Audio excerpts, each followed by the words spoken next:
Il y a très longtemps, dans une région lointaine, vivait le prophète Lot. Lot était un homme bon et pieux qui croyait fermement en Allah et obéissait à ses commandements. Il avait été envoyé comme prophète pour guider les habitants de deux grandes villes, appelées Sodome et Gomorrhe. Les gens de ces villes se comportaient très mal.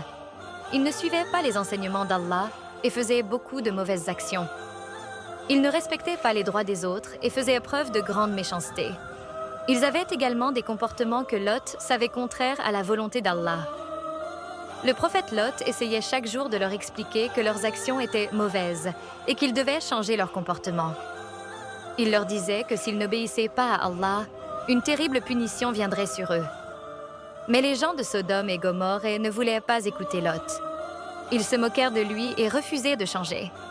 Ils continuaient leurs mauvaises actions et ignoraient les avertissements du prophète. Un jour, Allah envoya deux anges déguisés en voyageurs pour rendre visite à Lot. Ces anges lui annoncèrent qu'Allah allait punir les habitants des deux villes à cause de leurs péchés. Allah lui ordonna de quitter la ville avec sa famille pendant la nuit et de ne pas regarder en arrière, car la punition serait terrible. Lot fit tout ce qu'Allah lui demanda.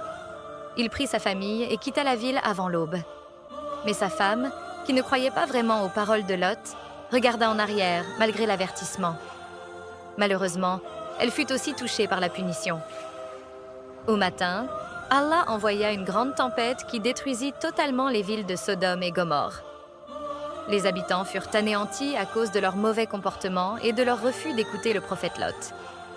Cette histoire nous apprend que nous devons écouter les conseils des prophètes et suivre les enseignements d'Allah. Elle nous rappelle aussi que faire le bien et éviter le mal est important pour vivre en paix et être heureux. Quand on fait des erreurs, on doit se repentir et chercher à s'améliorer. Allah est toujours là pour nous guider et nous aider à être de meilleures personnes.